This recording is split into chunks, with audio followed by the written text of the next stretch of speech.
Then I'm gonna do, yeah. Okay, you shouldn't, you should still,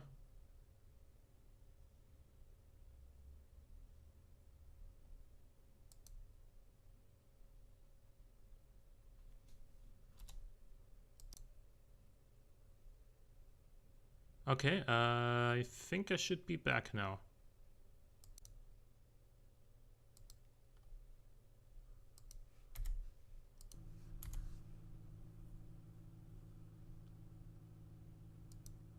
Okay. We're back. Replace current. Okay.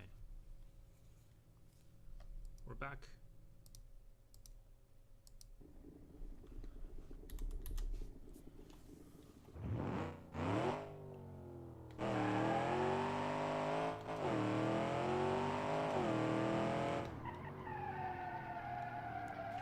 Man, this thing does not steer at all.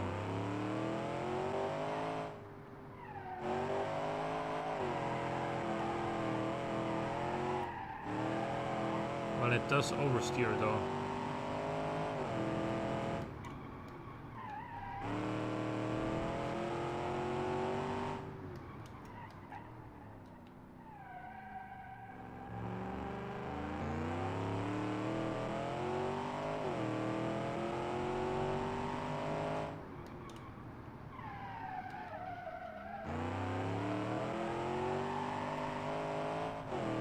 Like, initial turning into a corner on this is so bad.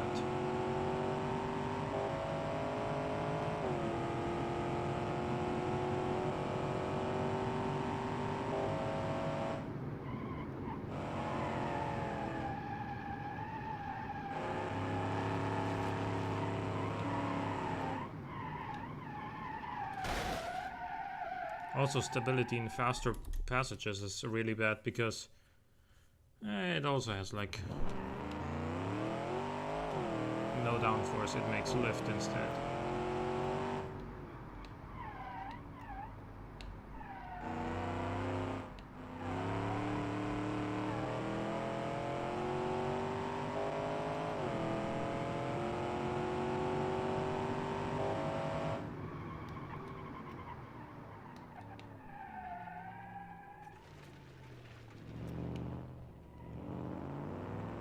I mean, yeah, on the one hand, this does have gigantic carbon brakes, but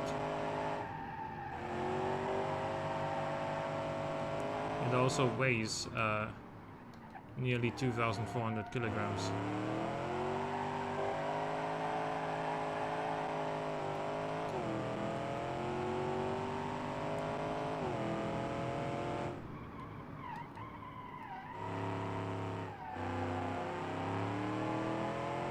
Just brute force your way out of these corners.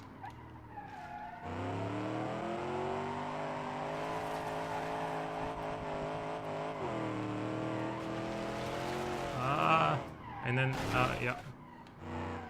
That's the one thing. If you do it right, you can use a lot of power at the end of a turn and kind of like compensate for the understeer and kick the tail out while accelerating, because this is four-wheel drive, of course.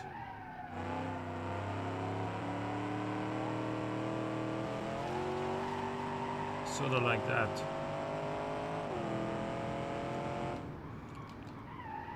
But if you do it wrong, or if you do it too early,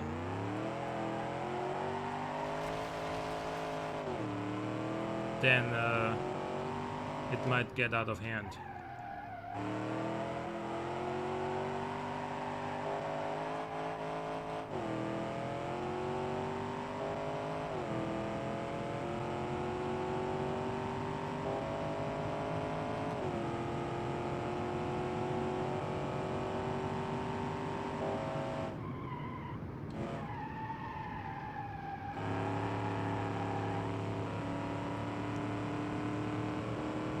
The torque.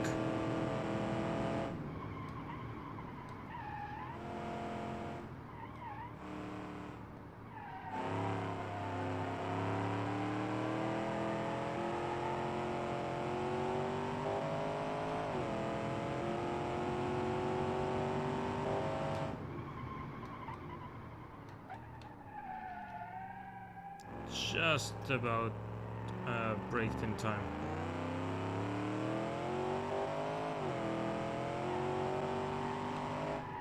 Yeah. Oh.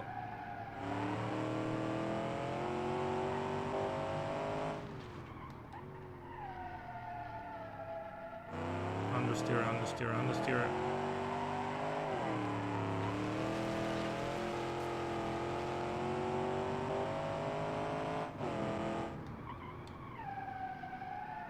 Again, understeering wide, then feeding in some of the throttle, and it pulls towards the apex.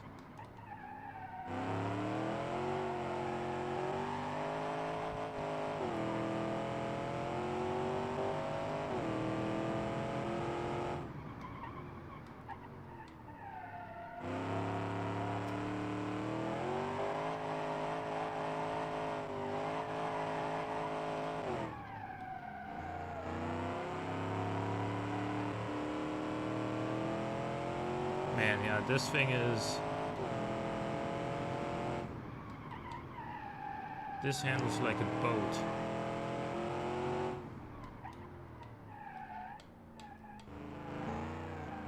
With an engine like this, it's a speedboat though. That could be this car's nickname, the speedboat.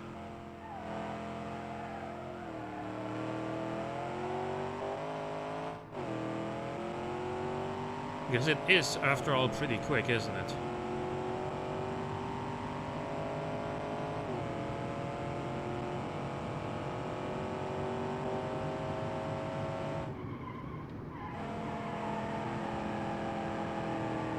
Nice through that corner.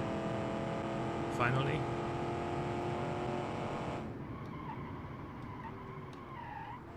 Hey James, how's it going?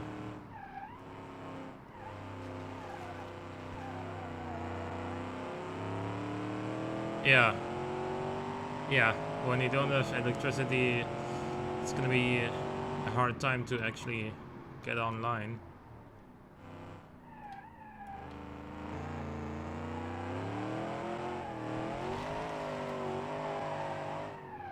But yeah, this is... whoa. This is one of the cars I made yesterday. It's a 2008, I believe, SUV with a twin-turbo V8 and 650 horsepower to rival the Porsche Cayenne Turbo S, which didn't have 650 horsepower, but also, come on, bigger is better and better, both when it comes to the SUV itself and when it comes to the engine and its horsepower, right? Like the SUV is the type of vehicle where... By the way, I'm gonna reset because yeah, I'm gonna reset for sure. The SUV is the type of car that's mostly there for bragging. Especially when it's like a German SUV. It's like, look at my big fancy car. This is gonna be one of those cars in 2008. But also has some big muscle under the bonnet.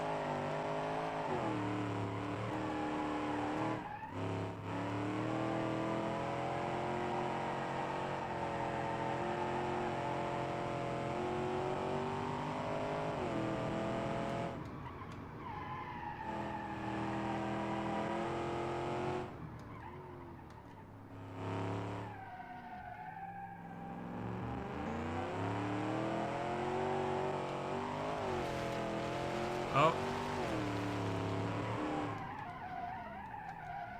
By the way, I already tested this off-road yesterday and it was pretty bad.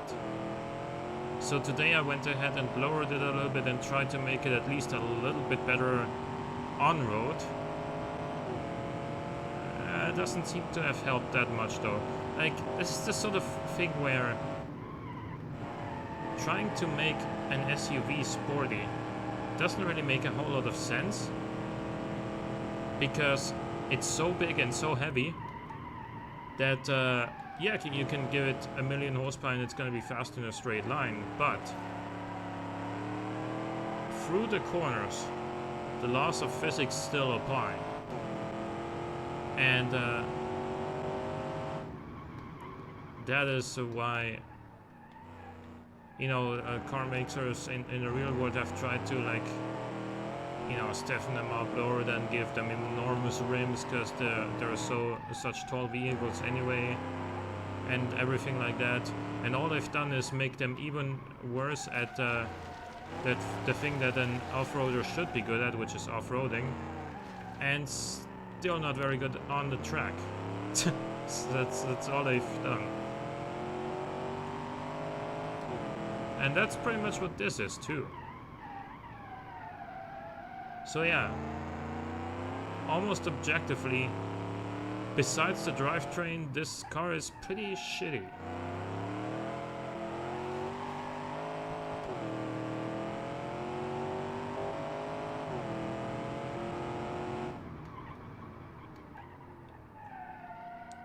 Boxer engine would probably be pretty good. I think it would be like blowing on an oil rig fire. Like in this sort of car, whoa, that's when the torque kicks in. But in this sort of car, you just gotta accept that it's not gonna be good on a racetrack. So at least make it good off-road, right? That's what I would suggest real world car makers to do. For example, the Range Rover Sport. Aside from powerful brakes, SUVs, other modern American muscle cars, yeah.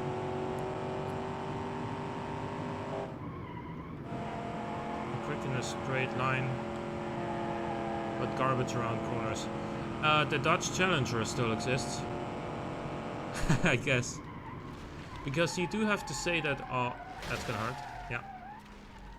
You do have to say that the modern Camaros and Mustangs are actually really competent sports cars to a point where I wouldn't even call them muscle cars anymore. And they're sports cars. But the Challenger, on the other hand, yeah, that's still a muscle car.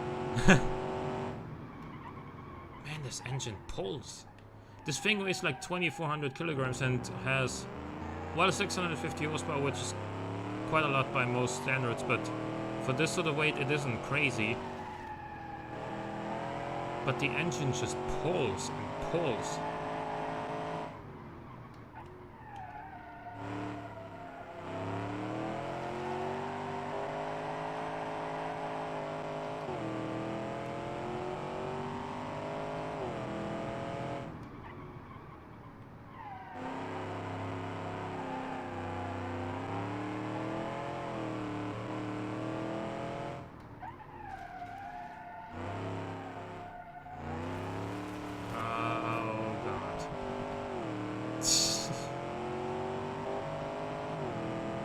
Well, whatever I did to change this early on the stream today, it didn't really work. This thing is still terrible on the track. Unless that track is goes just in a straight line. Then it's good. Man, the brakes. Challenger still drives better than any SUV.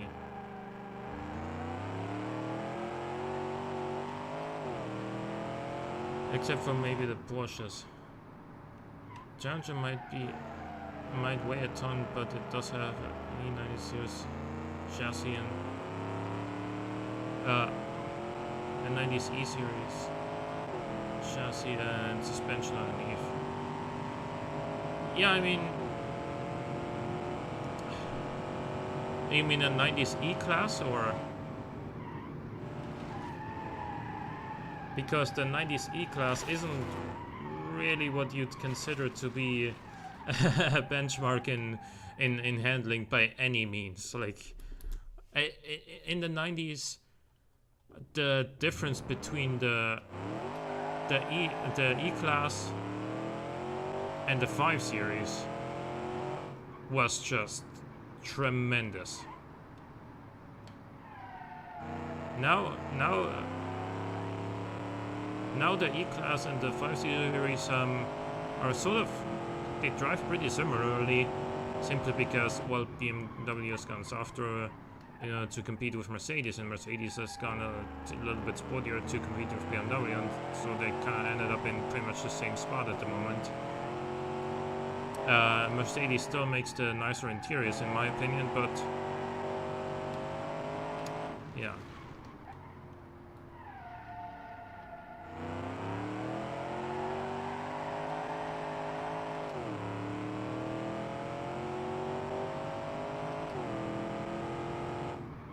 So yeah, the 90s E-Class is by no means a benchmark for how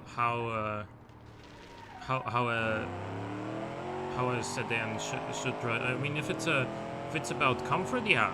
If it's about like driving dynamics, no, absolutely not.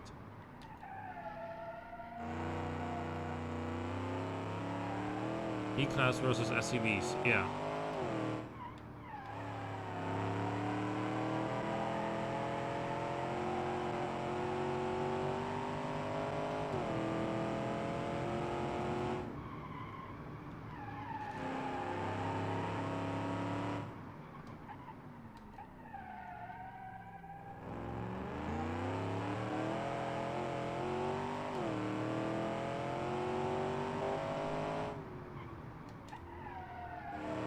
Okay, I think we're gonna go somewhere else after this lap, but with this car.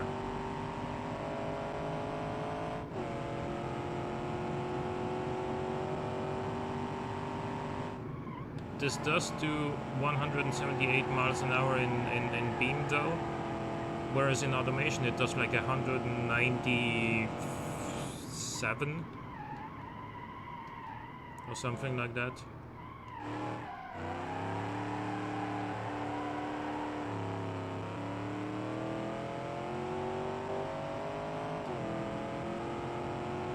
Those slides, by the way, were not even intentional. It just did not have any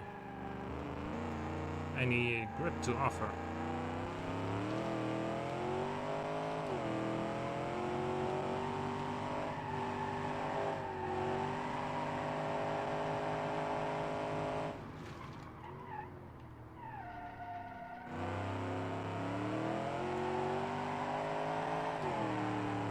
I think that this is the way I just took that corner is legitimately the fastest way in this car. Because otherwise it would just understeer like crazy. This way you can power oversteer on the way out while also accelerating.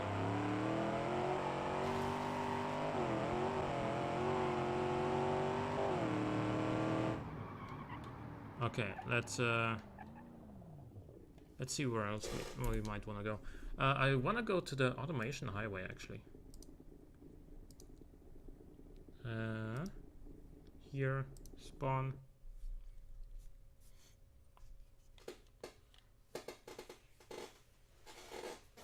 I don't know why it doesn't like carry over the car when you're spawning in another when you're spawning in another area. Yeah, I've been driving this car for, you know, the last 20 minutes. Now I'm gonna spawn and... yeah, I really want to drive the default vehicle, exactly.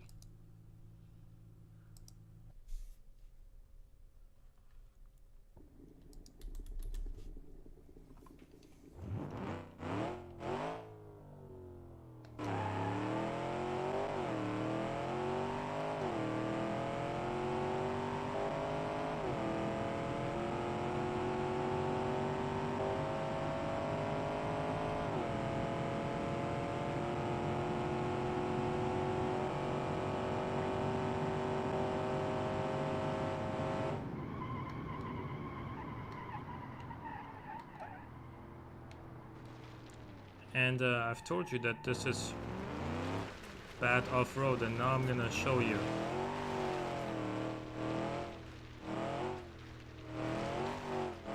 Unless by lowering it and trying to make it More for road usage, so we've actually made it better off-road. Oh my goodness.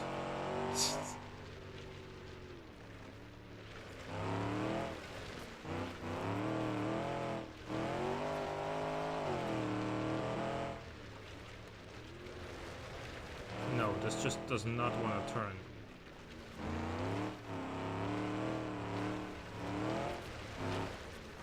Oh, okay.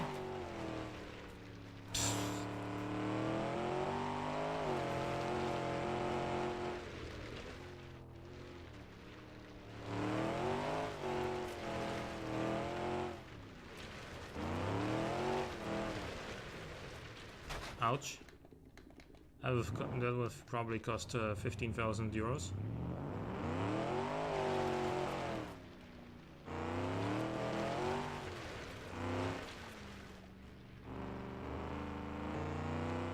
The rear end does sort of look like an old X5, doesn't it?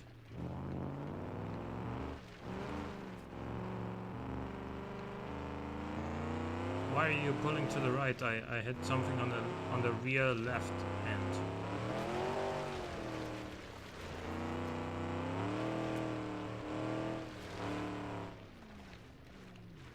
Is this track a mod? I mean, it's the highway spawn of the automation track. Have you gotten any Evo interest? So far only yours.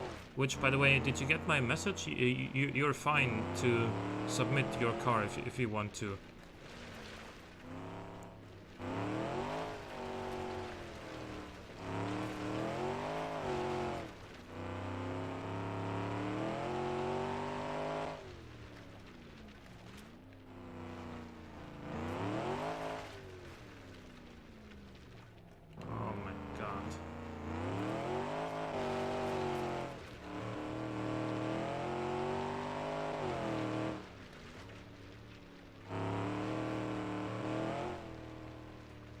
Okay, show your strength here. the engine, man. Oh man, we lowered it too much. It can't take a curve anymore.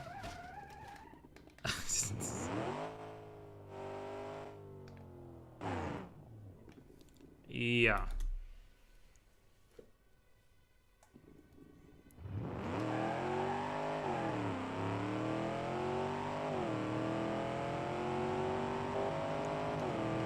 Actually fit through there.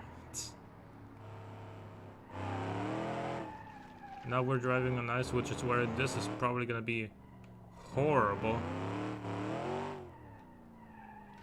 Told you.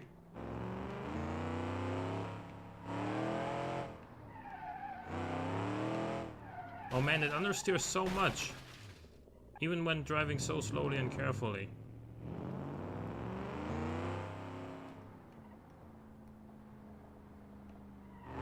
The suspension actually doesn't seem to have taken any damage from that roll, which is weird.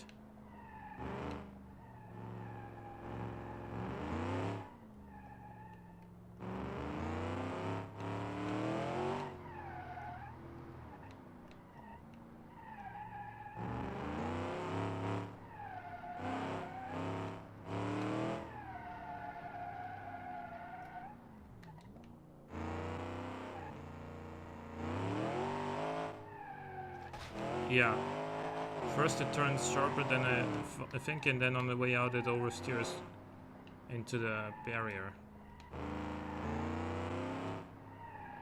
Yeah, not a good handling car, this.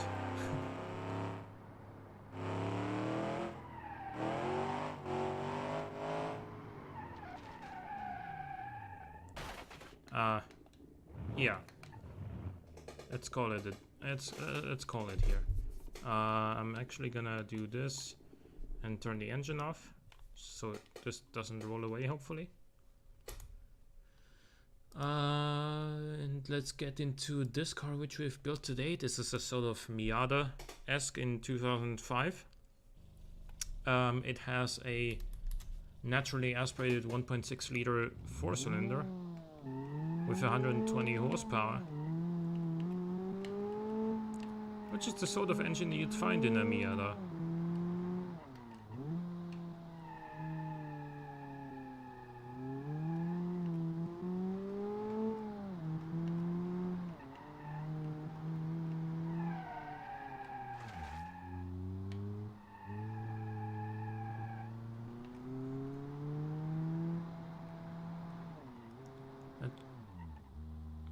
Who can make the best sporty SUV?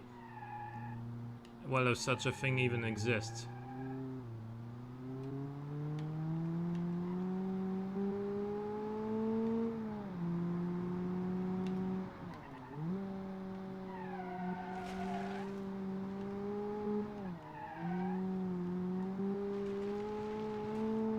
But really, I think like 2008 was like where the Porsche Cayenne debuted, wasn't it?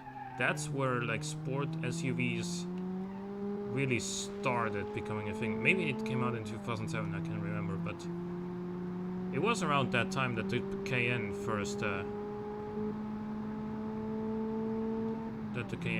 showed up. I'm pedal to the metal right here, and nothing's really happening.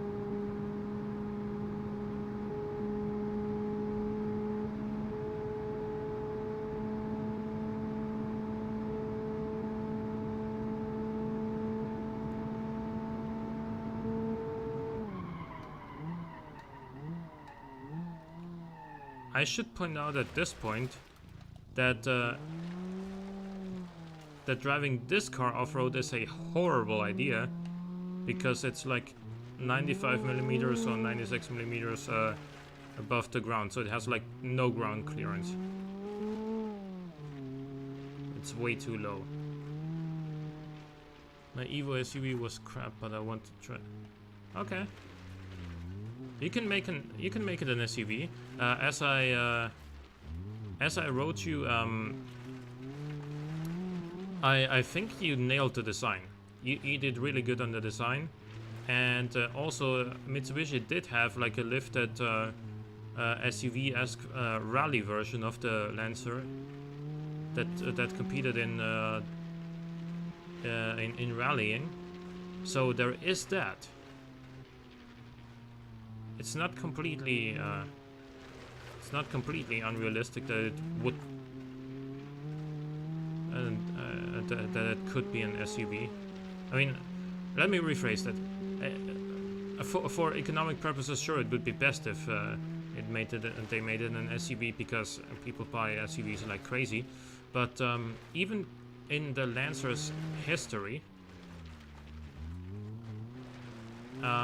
as I said, there was a sort of SUV-esque rally version of it. So even there, it makes it kind of makes sense, and it does have some sort of background in that respect. This car is actually doing better here than the SUV we just drove, which is crazy, because this is a low-slung rear drive, well, sports convertible.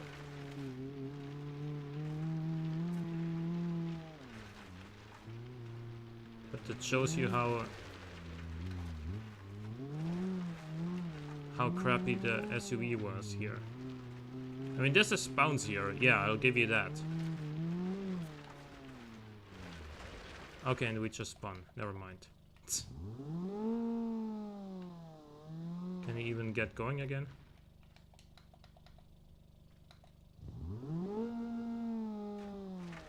Can you...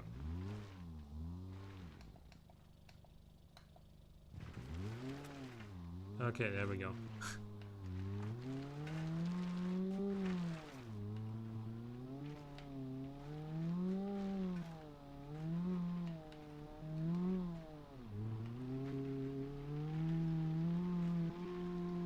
Okay, in second gear we start moving again.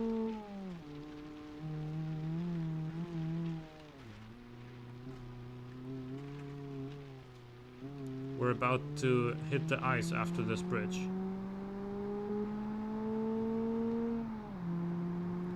So that's gonna be interesting. I had to switch computers. I'll have to somehow get unplugged and ran out of battery. Oh, that sucks. Welcome back.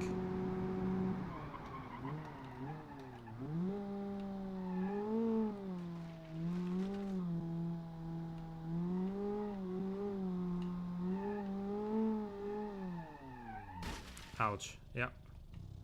That's exactly what I thought was gonna happen.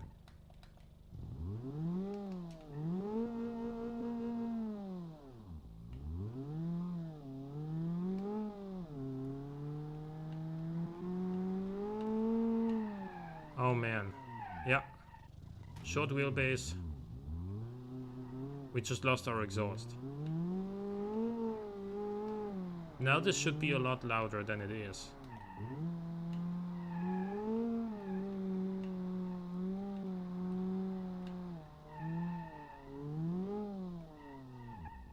Okay, let's tell you what.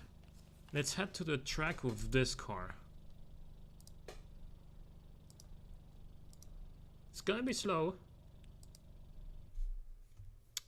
but it does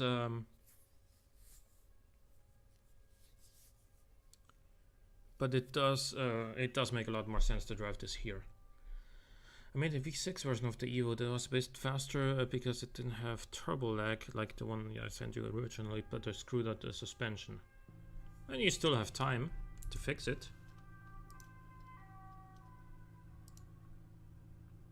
You can even like, I don't know, I like the look of your Evo SUV.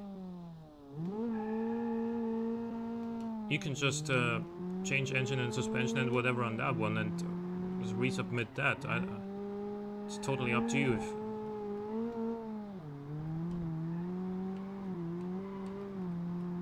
Man, how is this so twitchy with only 120 horsepower? It's gotta be the short wheelbase. And to be fair, it does only weigh 1,000 kilograms. So there is, but because it's so light, it has a lot of initial turning and it brakes really, really well.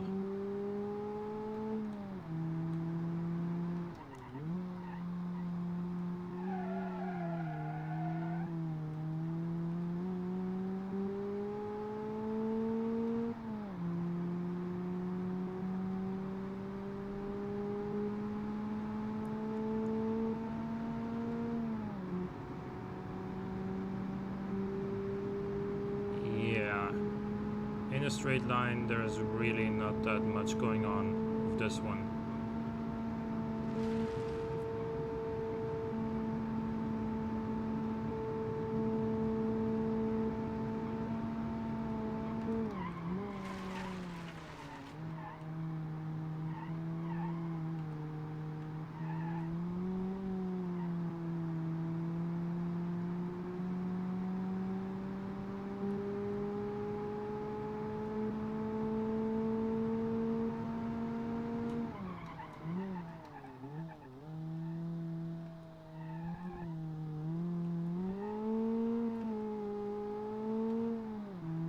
The brakes in this one are really, really good, and they should also last a long time before fading, because this thing is so light and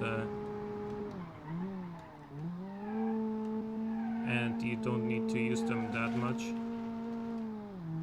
because you're not going very fast to begin with.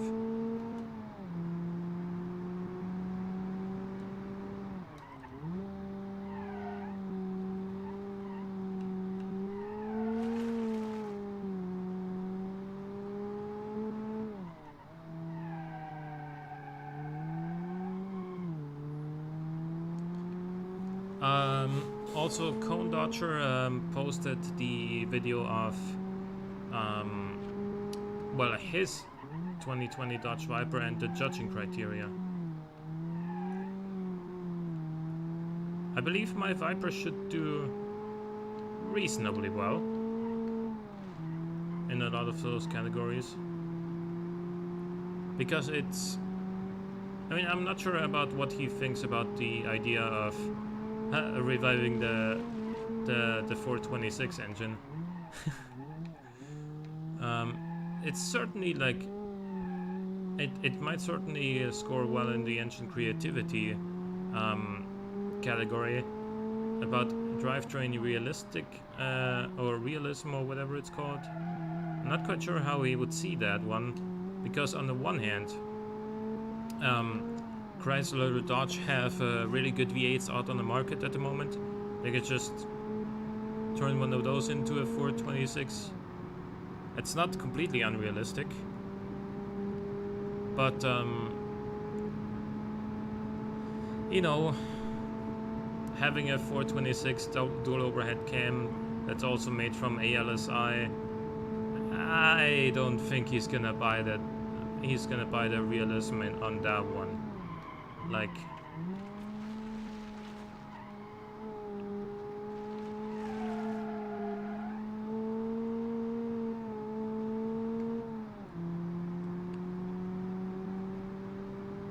oh, you forgot to submit your Viper.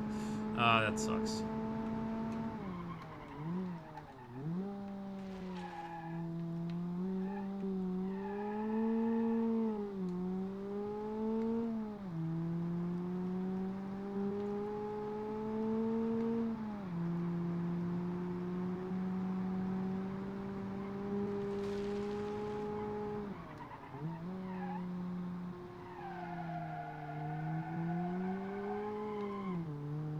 One tire fire, viscous LSD.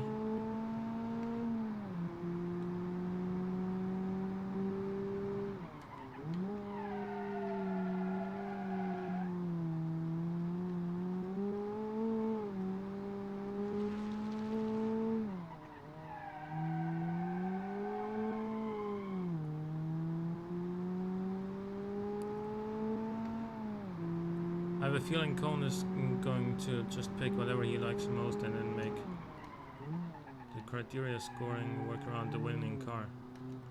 He did post the criteria already, so we can be like, hey, we have something to point to when we feel like the scoring is unjustified, is what I'm getting at.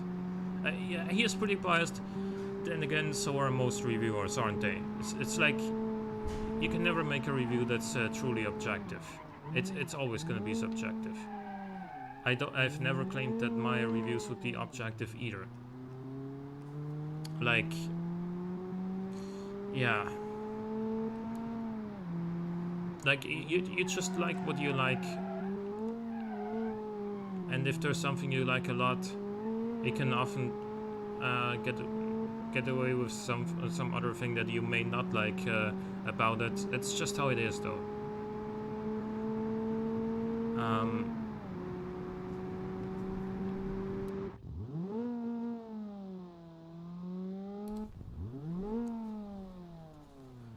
What did I just do?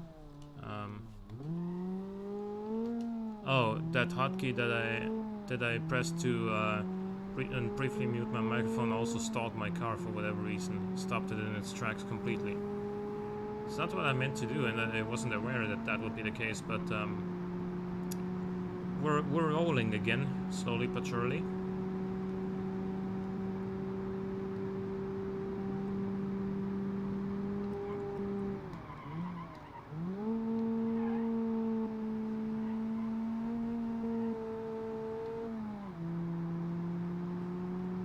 Yeah, but this would make sort of this car, like if EA made like an actual new Need for Speed Underground where you start with ordinary cars, this would make a good starter car, I think. It's easy to handle, has a 4-cylinder 1.6 liter that can be tuned up to quite a lot of power. It's cheap. Lots of potential for modding.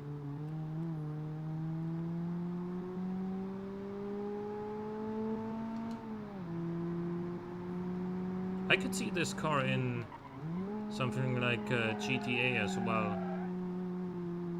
Maybe not. No. Whoa. Okay.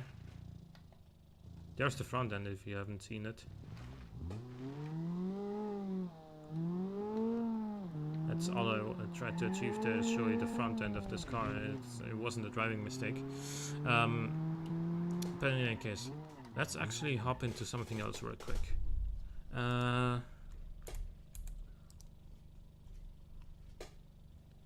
Yeah, this. I gave this like 200cc more. Just because I felt like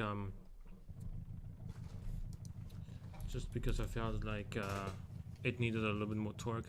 I missed the days when car games started you with normal cars. Yeah, exactly. Okay, this is loud.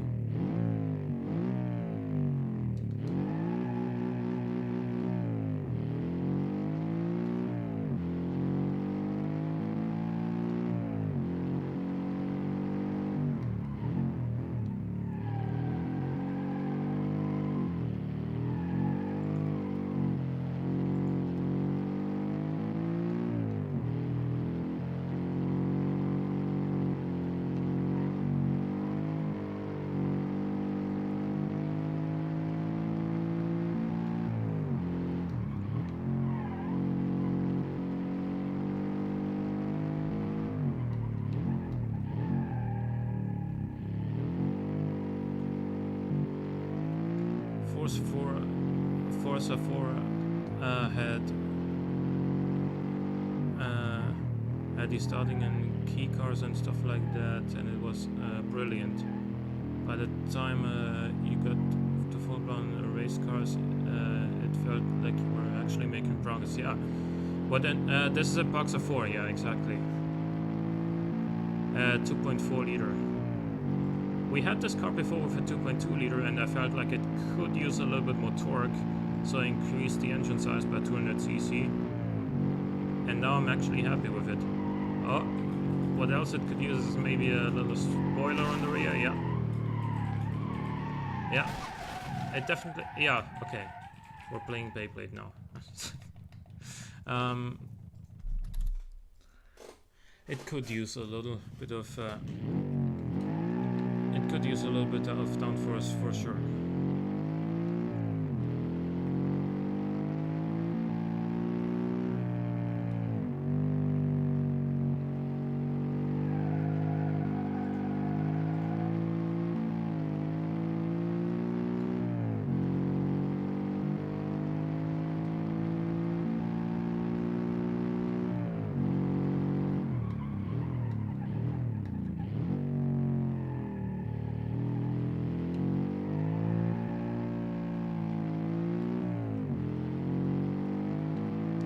By the way, I found that the thing about the video quality and the resolution looking like it's much lower than it actually is, that is actually not something on my end, because I found the same thing while watching Cone Dodger's stream of BeamNG, and so it is probably something with OBS.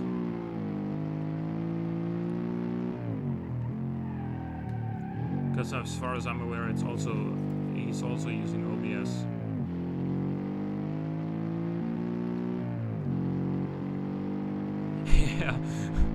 Yeah, that's a blast from the past for sure. Beyblade, man. I remember we used to like in primary school.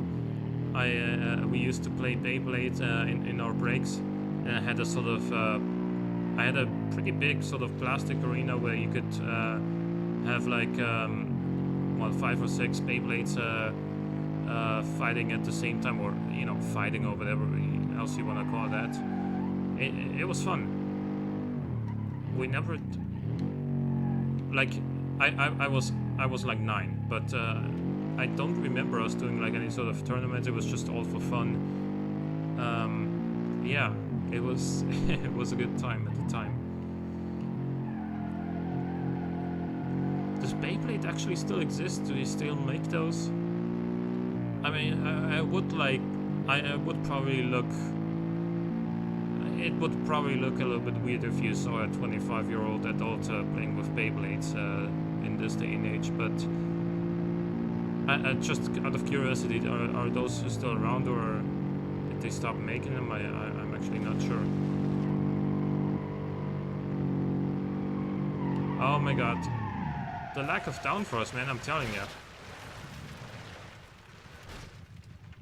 At first it all looked fine and then it didn't.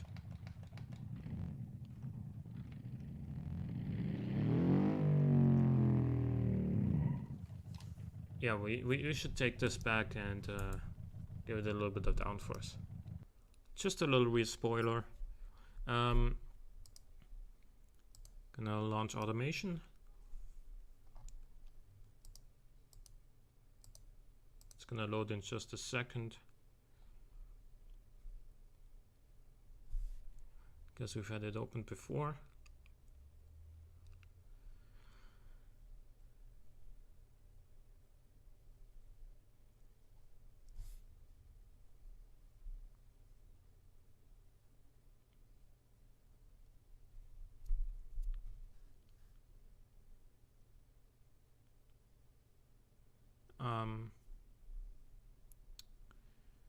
Well, just give it a minute.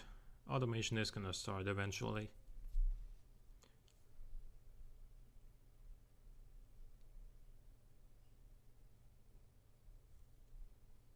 Okay.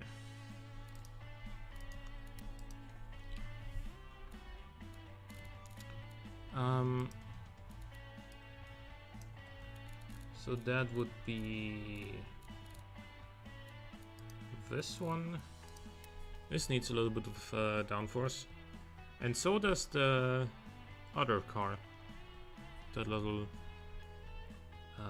Miata-esque thingy.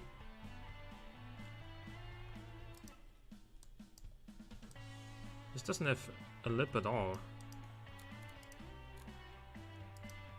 Just give it a small one like that. Make it a little thinner.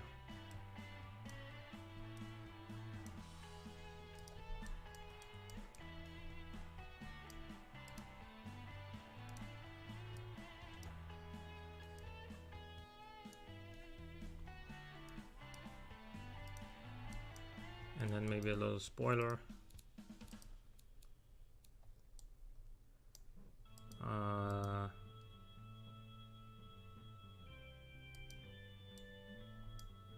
Not like that.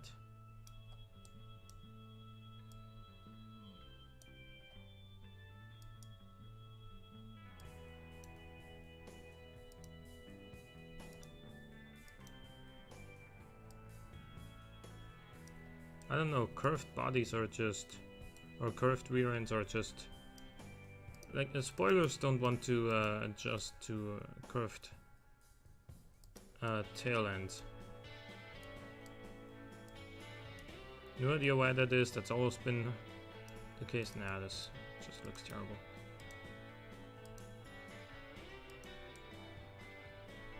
That is a little bit too large.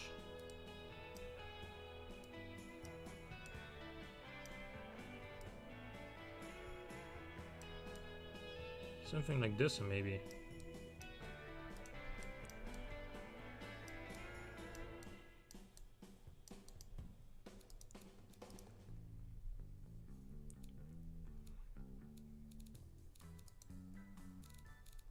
And then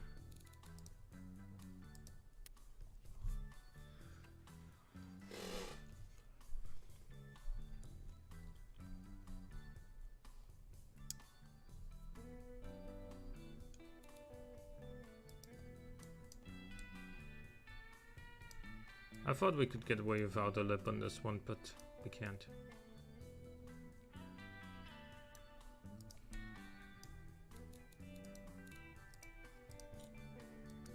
It's gonna make this even slower in like speeds above 60 miles an hour or something.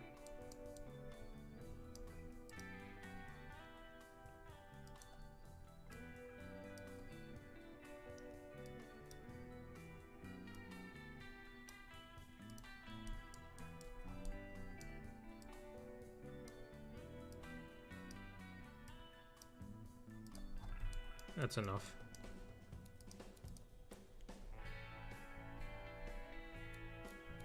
We gotta export both of these again, so they overwrite the in-game cars in Beam. Why do lips adjust to the contours of the body, but spoilers don't? That doesn't make too much sense. And again, if you put the lip on top, like on top of the tail end, it doesn't adjust either. So there's that. Where's the other thing? There it is.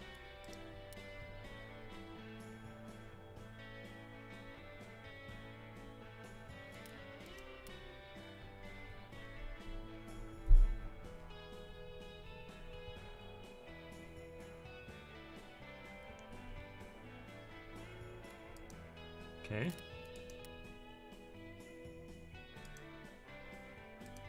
Alright, let's go back to Beam.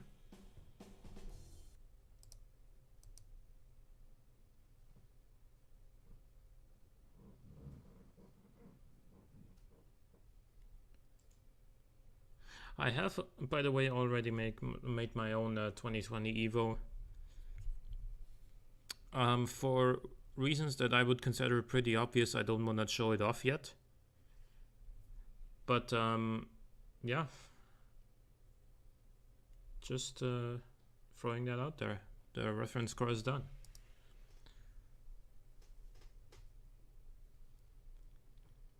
I went with a traditional recipe for an Evo, which is 4-door sedan, manual transmission, all-wheel drive.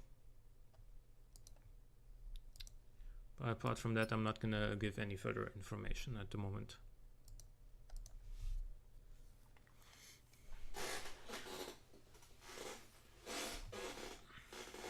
I could also very much see an Evo with a sequential gearbox working, because that's what they use in rallying, or it would be the closest thing to what they use in rallying anyway. And there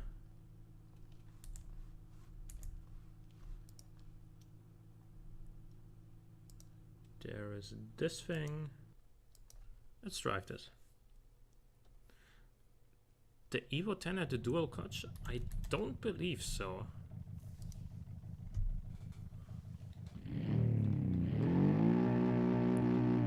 I could be mistaken, but I don't think that a Mitsubishi would have a dual clutch transmission.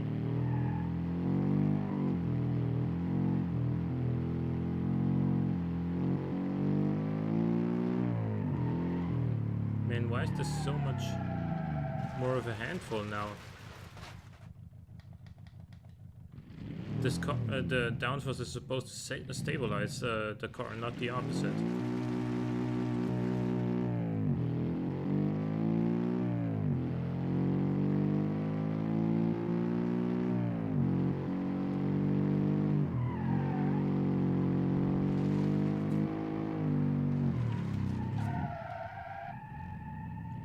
Wow, this car...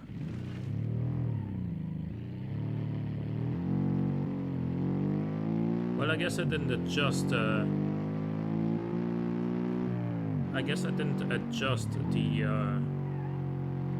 wing angles and whatnot after throwing these on there, so it's possible that they provide absolutely no benefit at the moment.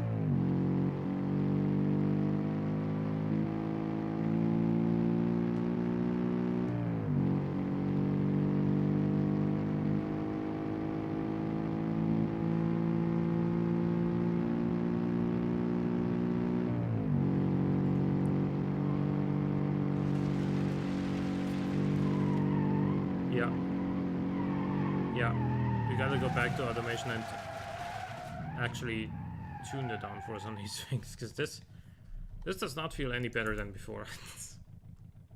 If anything, it feels worse.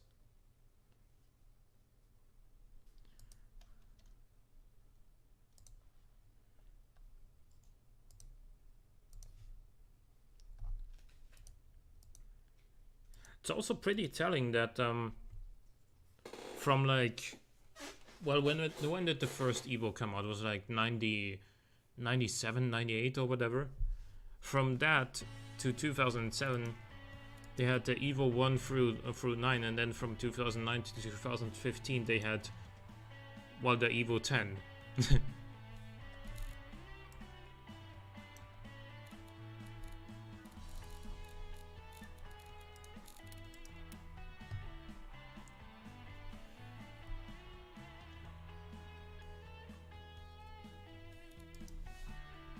Okay, so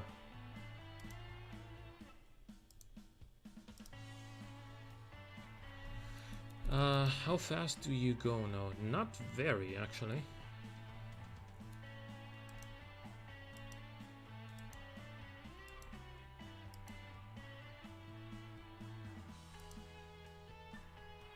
$213 kilometers an hour.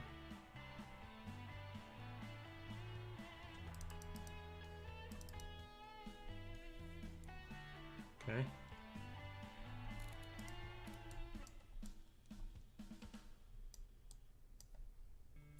Save that.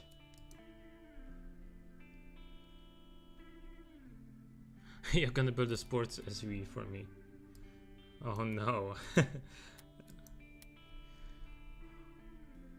Oh, why am I not switched to automation?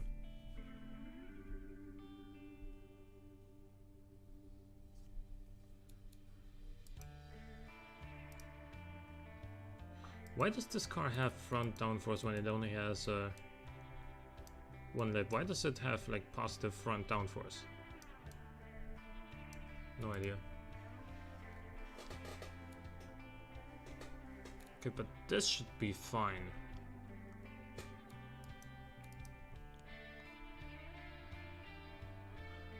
I aim for BMW Mercedes, so aluminum but not full carbon fiber. Okay.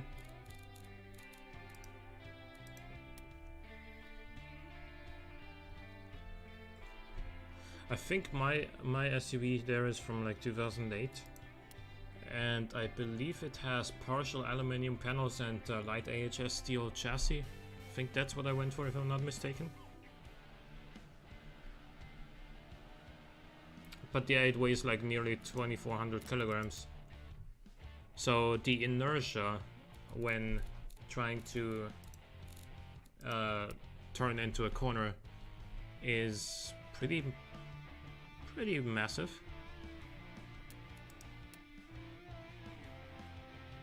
No, you don't need to play by any rules, man.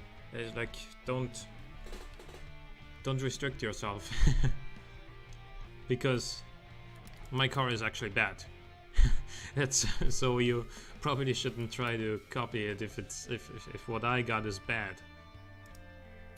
So let's go back to Beam.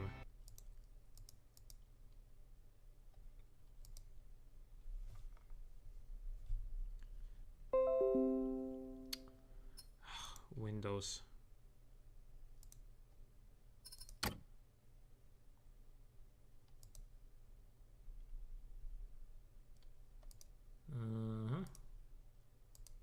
Starting line.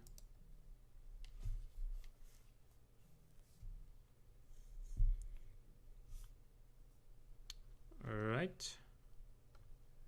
Now let's see if these changes did anything.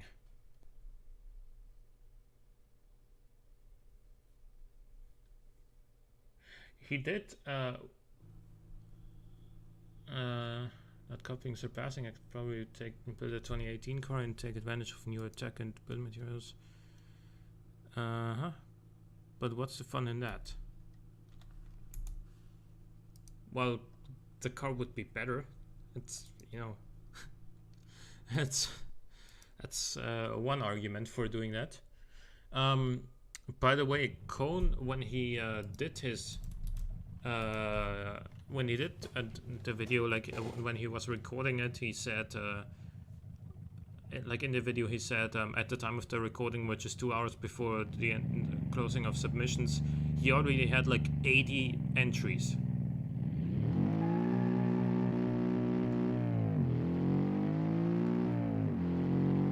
So yeah.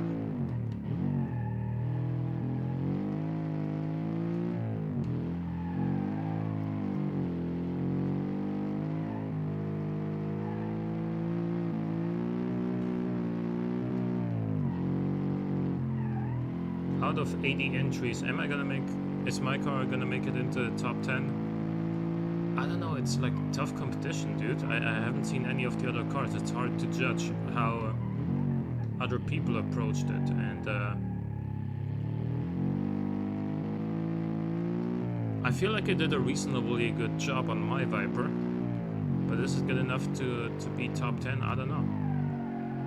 I guess time will tell.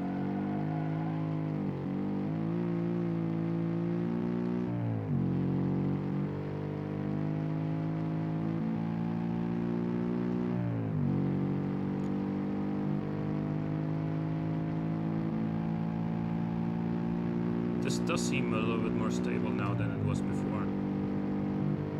Can we take this flat out? We should be able to. Yeah.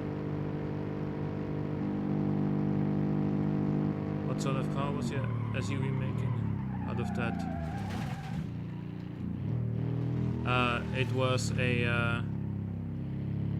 a 6-liter twin-turbo V8 with 650 horsepower. So yeah, a little bit more than you would get from a Cayenne Turbo S in 2008. And I know I really like the OVAP. I think it has a good chance of playing highly, although 80 plus is a lot of competition. Yeah, that's what I'm saying. Like,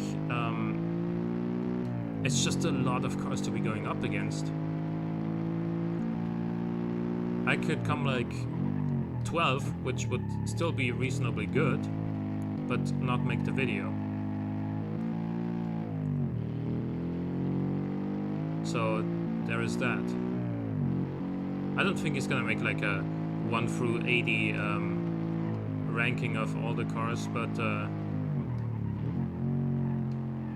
he's just gonna pick the 10 he likes most and then review those in detail. That's I believe that's how he said it was gonna go. 4.5 liter Boxer 6, okay. You can make a lot of power out of that if you turbocharge it.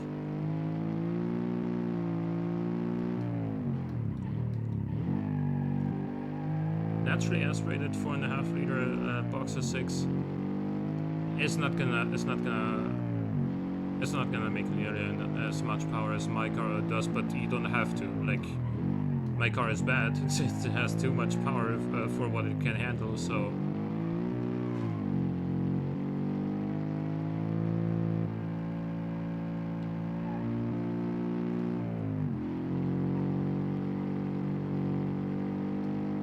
You never turbo anything, okay. I mean, you did your Evo entry.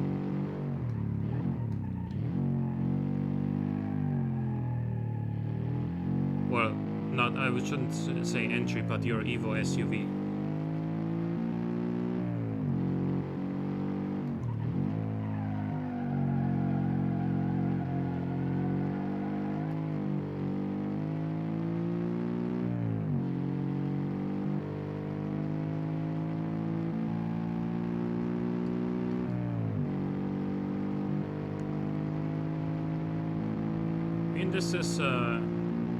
This car is fine. It's a little bit slow, but it's not horrendous. Boxer is going to be a base model, okay.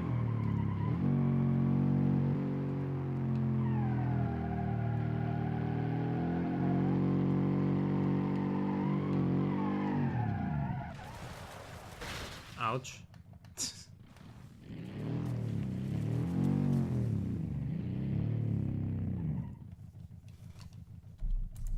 Let's hop into something else.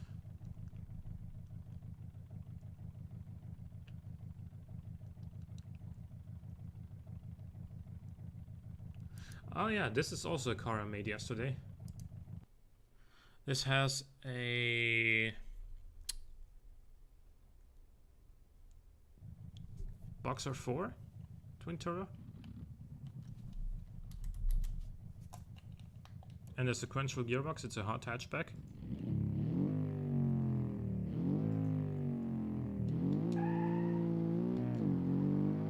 I believe 300 horsepower dead.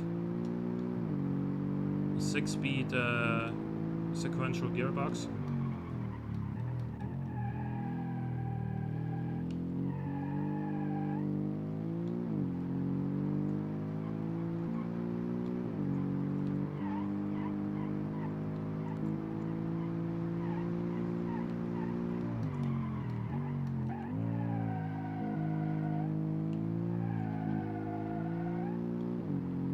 All-wheel drive, of course, on this one. And the rear end looks a lot like a BMW or a BMW 1 Series with Audi A3 taillights. Then again, what are you gonna do? That's just how hatchbacks look these days. German hatchbacks, admittedly.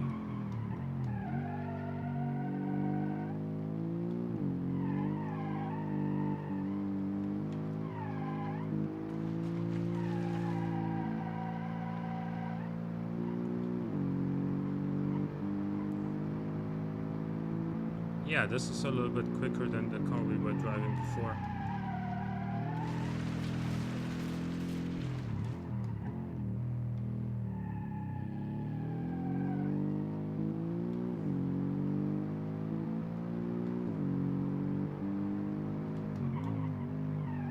Got up to 84 miles an hour before braking there. That's actually pretty impressive for only 300 horsepower.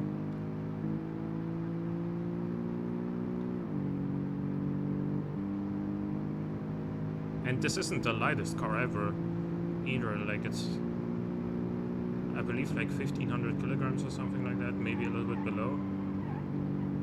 But it's not particularly light.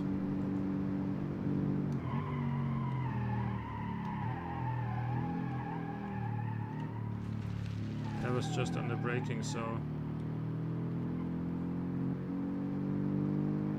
again, no downforce on this one.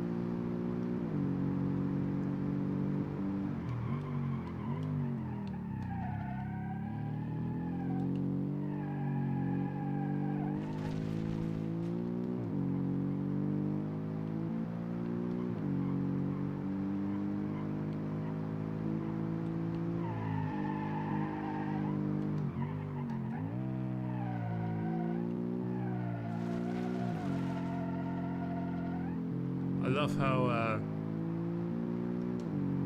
instant the sequential gearbox feels in this game.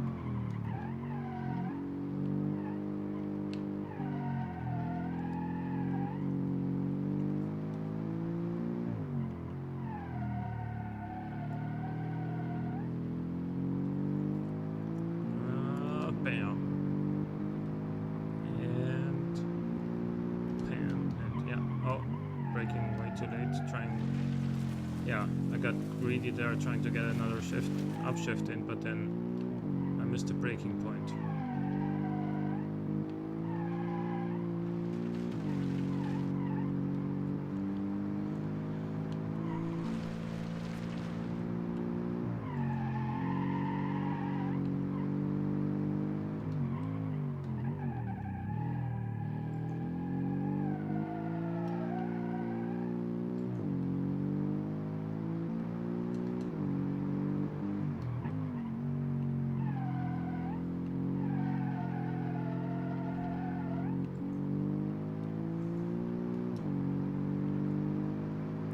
By the way, if you've watched Cone Dodger's video on his own Viper and judging criteria, I think his own theory of what might happen with a new Viper is pretty interesting.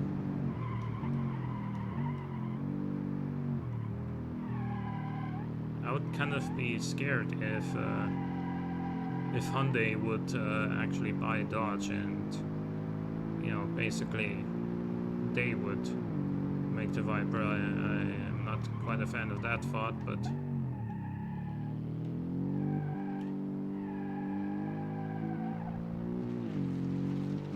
Yeah, I think the Viper should stay an American thing, like a properly American thing. Only Americans can make American cars the way that they're supposed to be.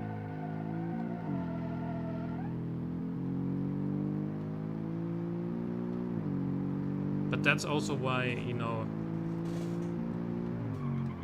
the same way like only Germans can make German cars that the way that they're supposed to be. Like, as far as I'm aware, then again, it's not entirely true. Like, in some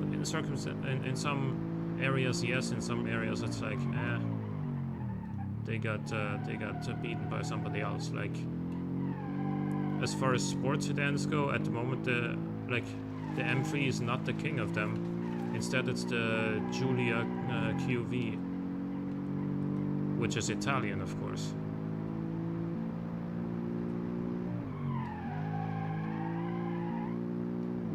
And then one class above that,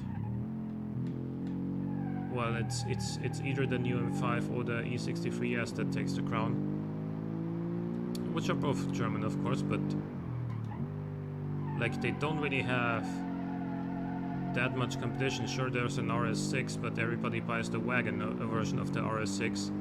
And as far as the sedans go, you have the Cadillac CTS-V, which has a supercharged V8 engine from the Corvette Z06. But, well, I don't know actually. How does it stack up to the M5 and E63S? It has more power and potentially more torque. God, okay, yeah, well. But how does it stack up dynamically?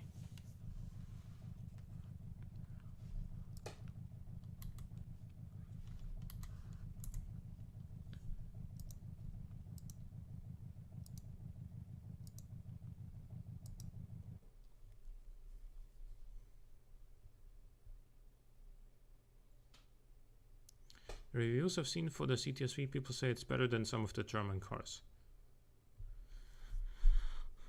Yeah, but is it good enough to like beat the current benchmarks, the E63S and the new M5? I don't know. I don't think I've seen a direct comparison between the two, or the three technically.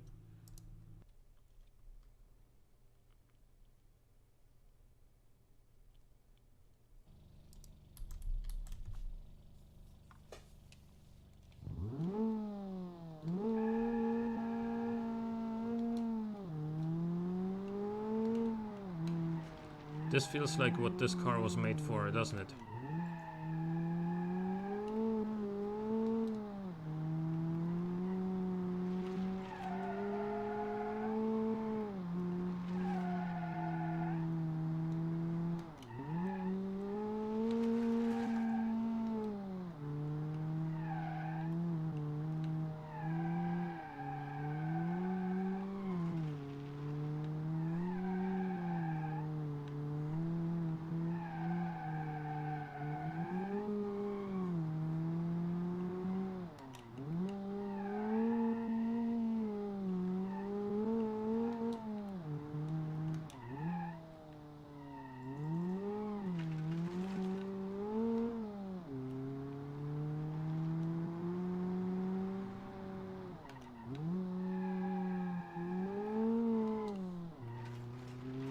Yeah, this car does really well here.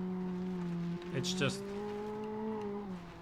small and light enough to spin out with even 120 horsepower, is what I meant to say. But it's small and light enough with the short wheelbase that it can take these corners pretty effortlessly. Whereas with, for example, my Viper concept, sure, it's a much faster car in most circumstances, but here, in these tight little twists, the Viper can never use its 7-liter V8 power, and if it did, it would just oversteer like crazy and like spin every time.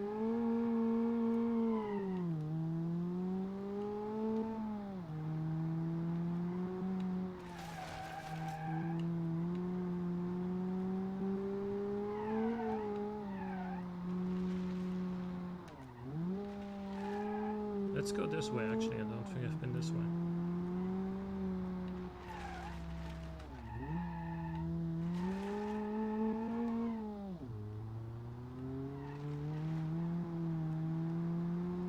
Oh, there's the connection to the rally track. What is this?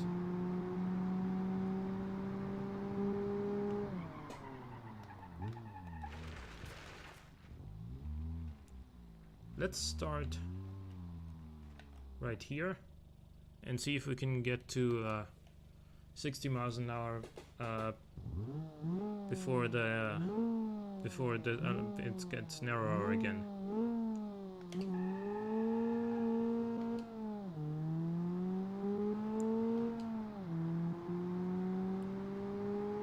Yes, we can.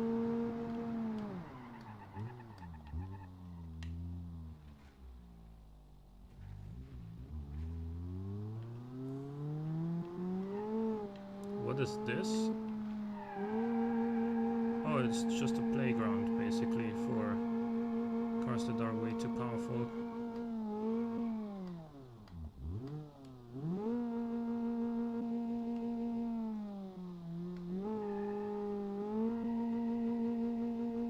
Well, this won't really... Yeah, the viscous limited slip diff apparently won't allow for doing donuts in this thing. I'll tell you what, this is gonna do donuts.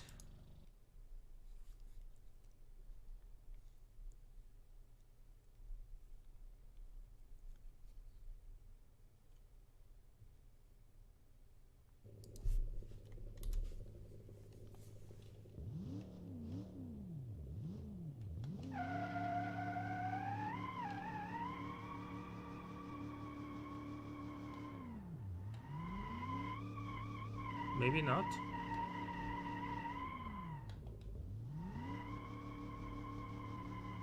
This has an automatic locker diff, which means it should be locked all the time, shouldn't it?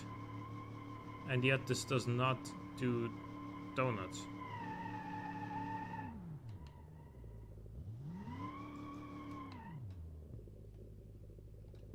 I mean, it makes a perfectly round circle, but only with one tire.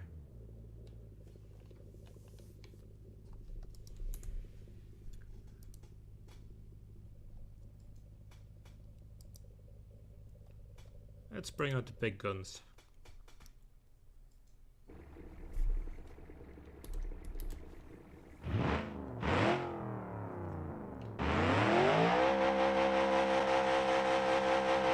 That's how a donut goes.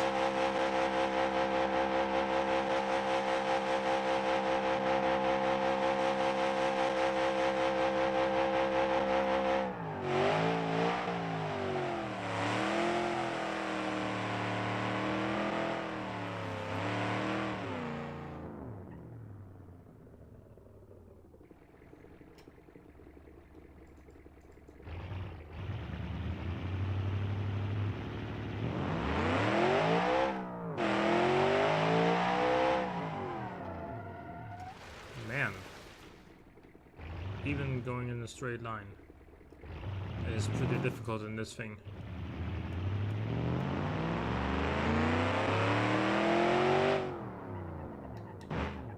You see how long that took to get to 60? The transmission in my SUV is a 6-speed sequential gearbox.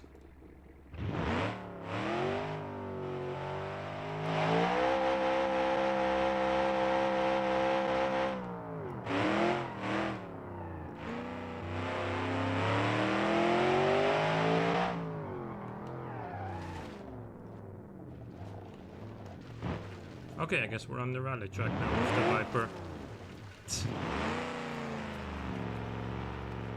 What could possibly go wrong?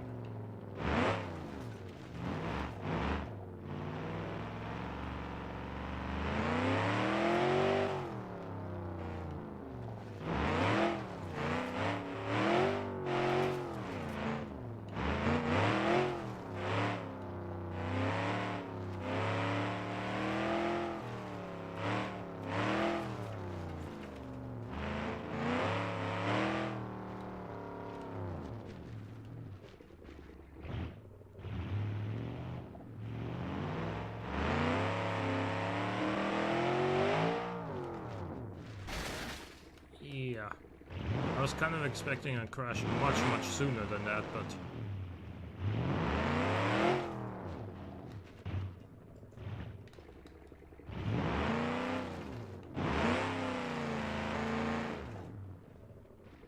Oh, you can't actually go down this way.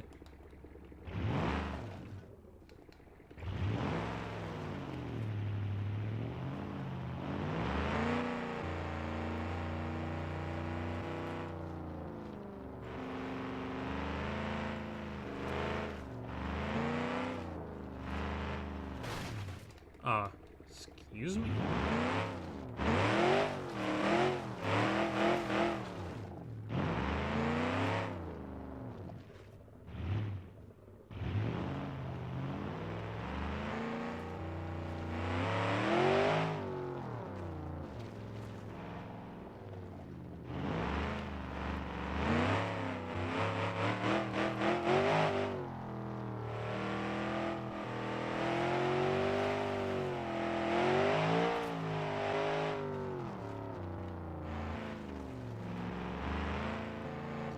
This does sound really good though, this engine, I have to give it that.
Ouch. Yeah, okay. Let's see.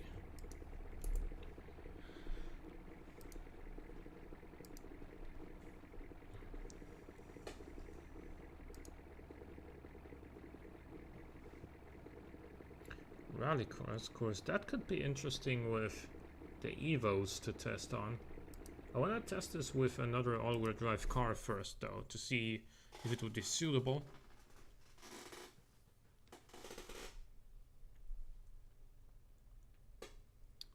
Like the track, if the track would be suitable for these sort of cars. I want to test my hot hatchback here, I guess. It's sort of the closest thing I have to an Evo, because this could technically count as an STI rival, which, you know, also goes for the Evo. It like the STI is like its main rival.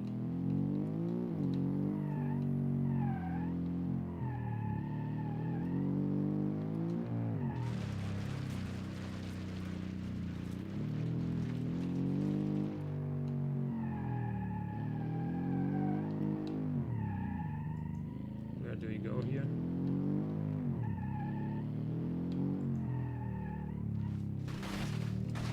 Okay.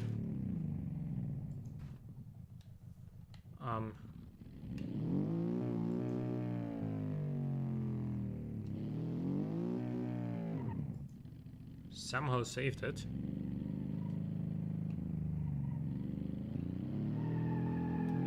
Do I know what markets my SUV scores best in?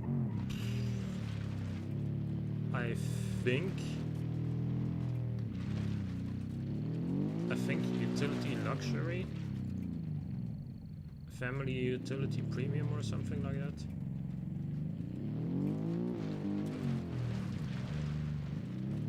But it doesn't do particularly amazingly in either of those. Or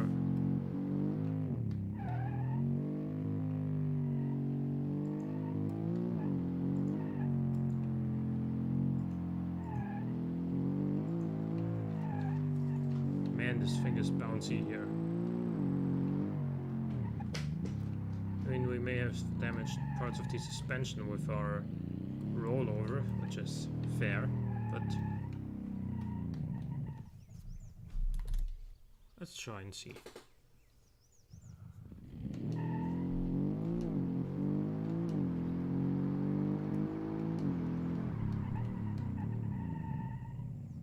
Okay, I think we got too far away from the racetrack. Let's try and find it again.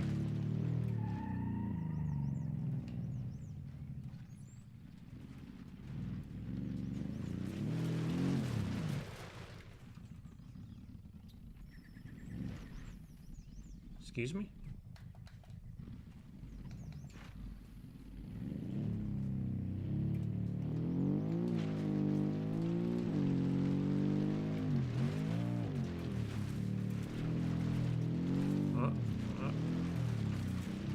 Tight corners.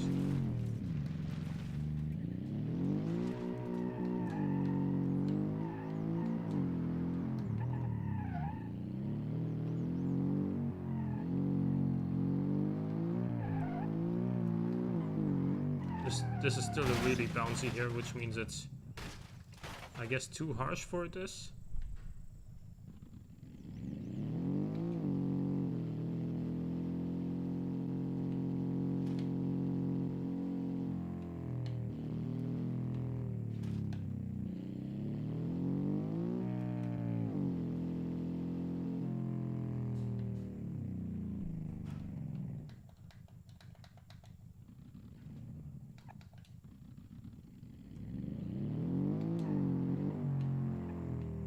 Dude, like...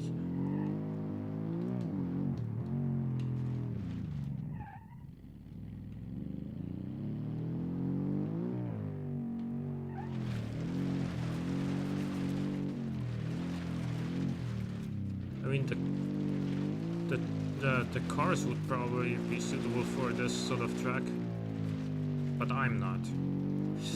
Like, I have no idea where the hell I'm supposed to go. Let's go this way for once. Okay, that's it.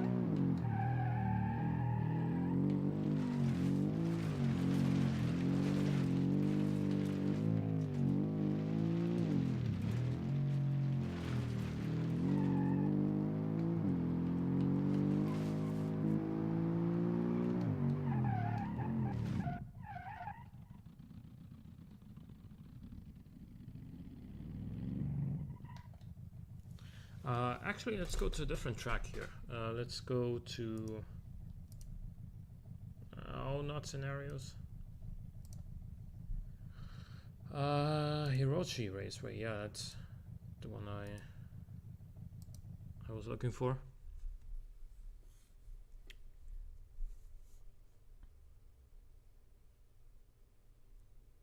Because I think that here the Viper should actually be decent as well.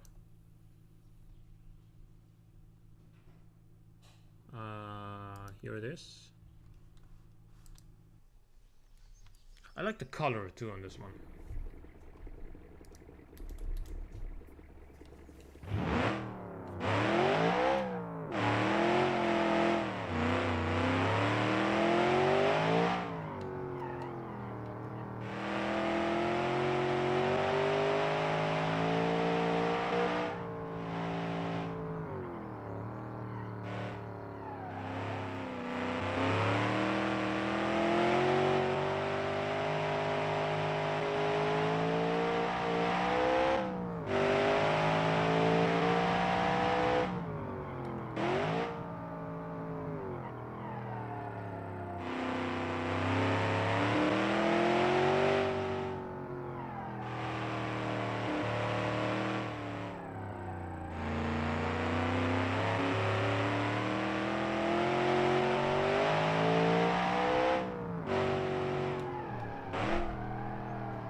34 miles an hour there before braking.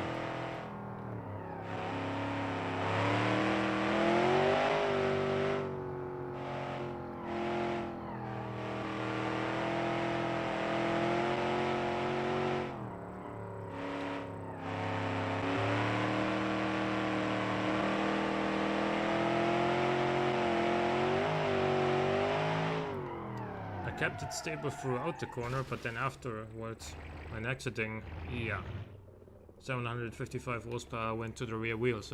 And that's all she wrote.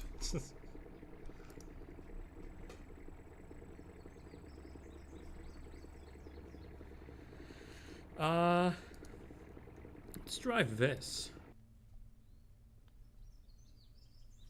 This is a 2.4 liter turbocharged inline 5. A 5-speed manual and all-wheel drive.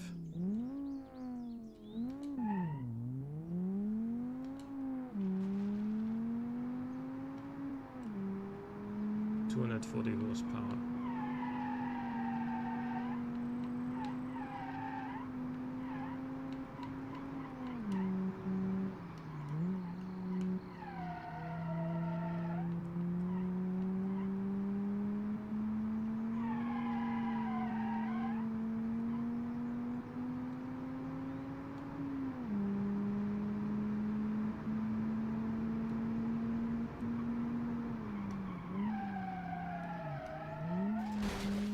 Ouch, the understeer hurts a lot.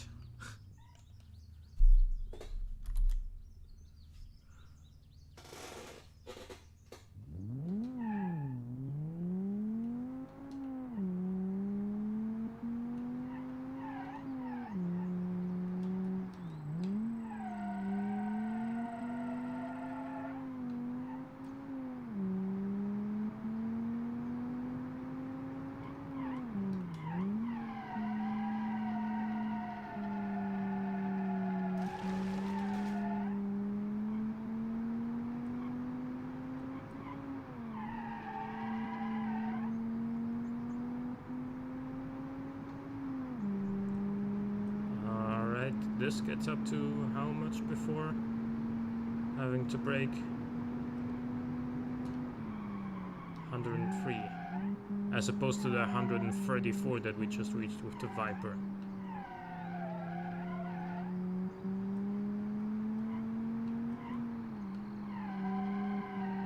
And by most like average car standards, this car is far from slow.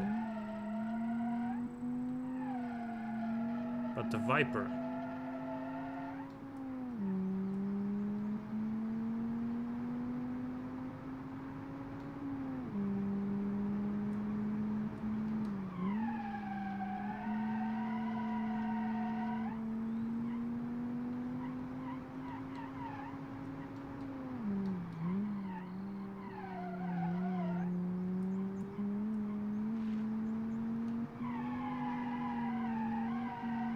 So James, how's it going with your SUV? Are you making any progress? Or are you working on something else?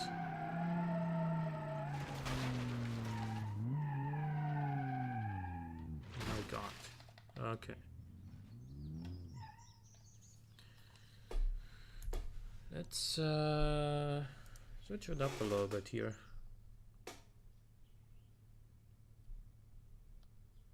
Let's drive this. Wait, the base model currently trying to make the sporty model. Okay. Whoa, sorry, I punched my microphone there.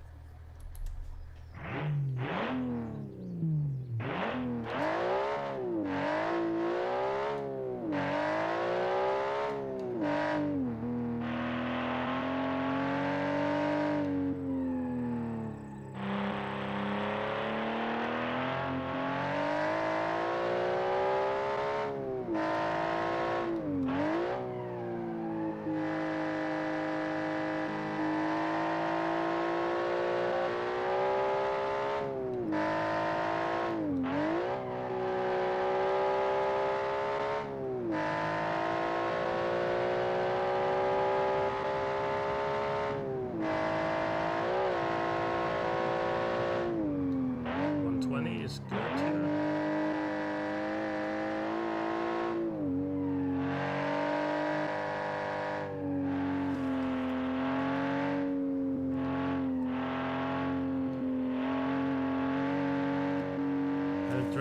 Test driven either, which means brake balance is probably crap. I mean, that just happens with these sort of cars.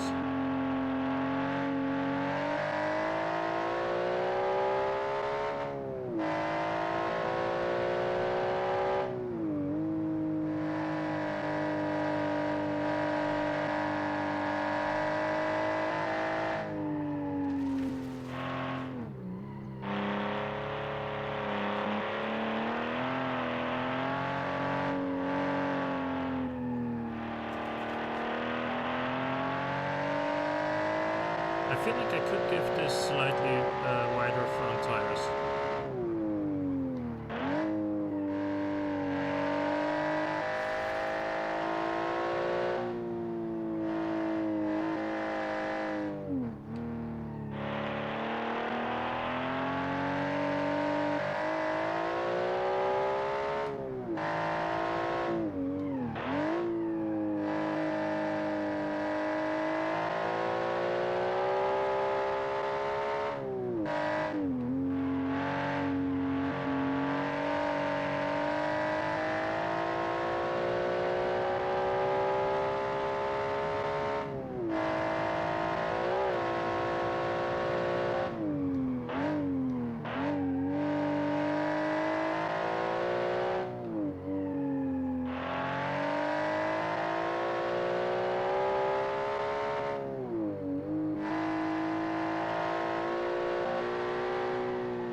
Yeah. So I'm gonna be streaming again next week, Saturday and Sunday again. Potentially even on Friday, but I'm not sure yet. I'll keep you guys updated on that one. Saturday and Sunday for sure at 6 p.m. local time, which is 4 p.m. GMT.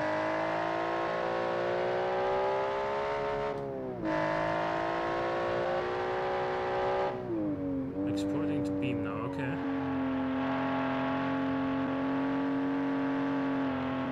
Ouch.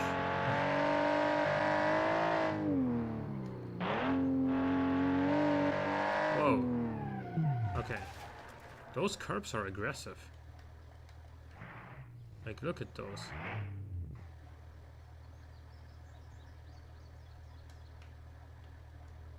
Look at that. That's a curb, that is.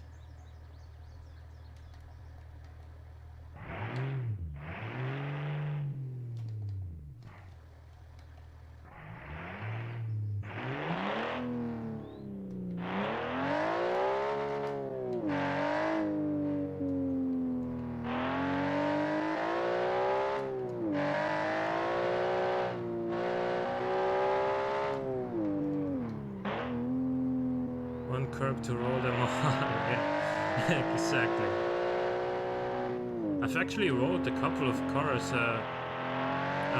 on the automation track and like the not very tight hairpin that's pretty close to the start, but the one the one afterwards, the one that that's right before the long straight.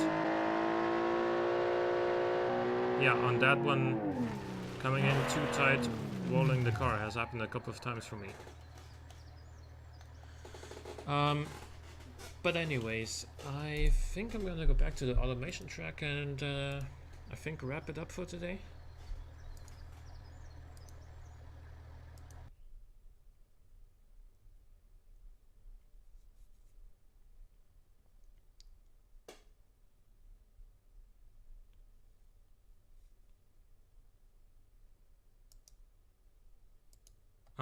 Beam? Okay.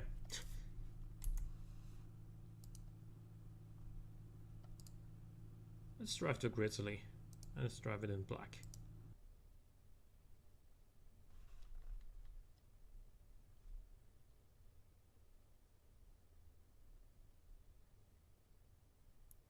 So yeah, as I said, gonna be streaming again next Saturday and Sunday at 6 p.m. my time, 4 p.m. GMT. Don't know yet about Friday, but I'll let you know.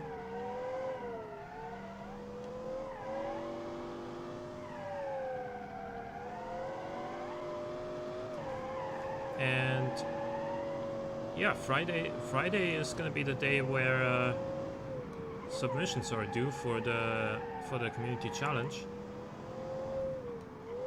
And yeah, so I'm actually gonna be able to stream the cars for the community challenge on Saturday and Sunday. Probably only Saturday, because I don't think we're gonna be needing much more than 2 to 2.5 hours, or whatever my average stream time is these days. But yeah, that'll be that. Jesus, this car is fast, I forgot.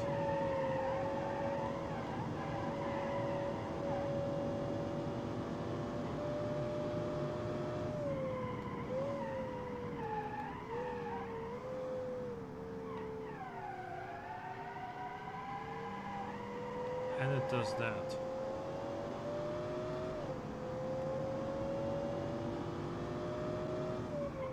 You do have to start braking very early with this though. This has gigantic carbon fiber brakes, and even now on the first lap they're already fading. And it does have cool brake airflow as well. So like, it does have pretty much everything it can have in the braking department, and they still fade on like the first lap. That is beautiful though. That's worth everything. It's just gonna email me the cars without driving them, okay.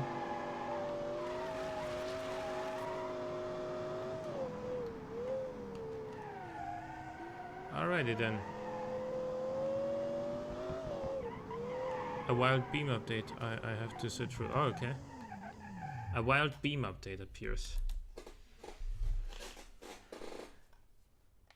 Attack. What is it? Attack, bag, Pokemon, flee. I think those are the options, right?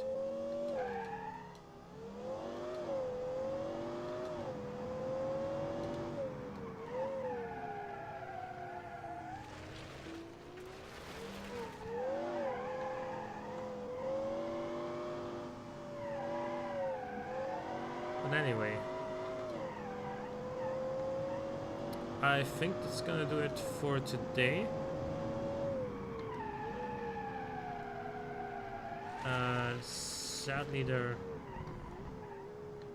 Sadly this week there just haven't been as many people online and watching as last week, but you know, what are you gonna do? There's ups and downs. As long as I remain sort of consistent And some point, now that I think that the automation community has grown once again thanks to the update allowing us to export cars, I think I have a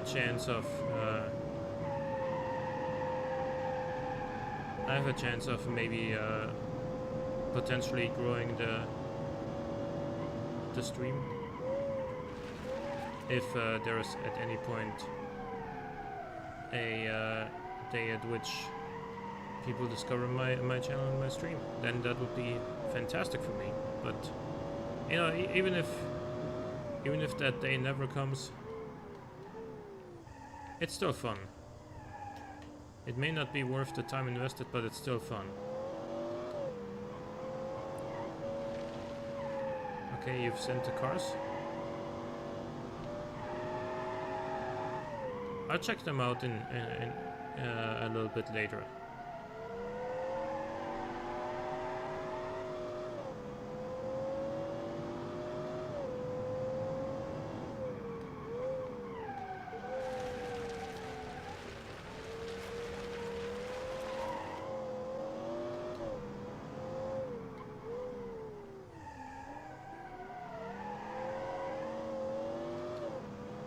Right, so to anyone who's still around, thanks for watching. I hope to see you next Saturday at 4 p.m. GMT. Until then, have a good time, and don't forget to submit your entries to the community challenge. Bye bye.